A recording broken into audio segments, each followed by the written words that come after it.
Job cuts, cargo losses, growing fears at Southern California ports. Tonight, we'll break down how the ongoing trade war is hitting you right here at home. Today, the LA Board of Harbor Commissioners held a special meeting. The Port of LA's executive director laying out a rather grim reality. Susan here soon now with the update on what's going on. Well, what's going on is not enough as far as they're concerned, right? As soon as the president started talking tariffs, the Port of Los Angeles actually saw a surge of cargo, mostly from Asia. Traffic up 7% compared to the same period last year. But that surge ends this month. Traffic to the ports of LA expected to go down 35% compared to the same time last year. Fewer shipments to the ports means less work to those on the docks, less work for those who move the goods across the state and country. Gene Soroka told the LA Board of Harbor Commissioners so many importers are putting a pause on orders that it won't be long before we start seeing shortages. Larger manufacturers have about a 4 to 6 week normal inventory, but after that, if nothing happens or there are no changes in these trade frameworks, we'll start seeing spot shortages and fewer selections on store shelves and websites where we try to buy online.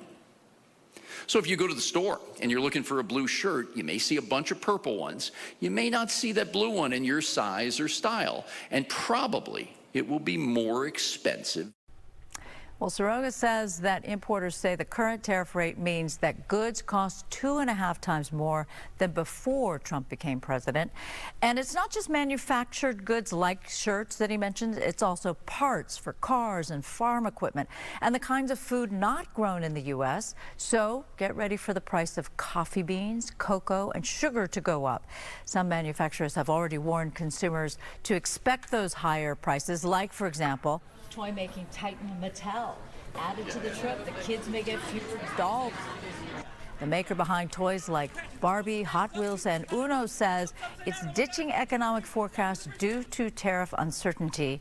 The company is expected to be hit by an estimated $270 million cost in tariffs.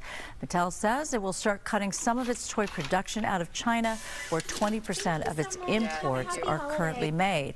And adding to that, I spoke with a toy importer that I know here in Los Angeles. He has already put a pause on his orders with the hopes that the tariffs will come down. He says what will happen, even if the tariffs ease, is that there will be limited supplies, not right away, but for different seasons. Like, for example, when it's time to send the kids back to school, you might not have a great selection of back-to-school supplies.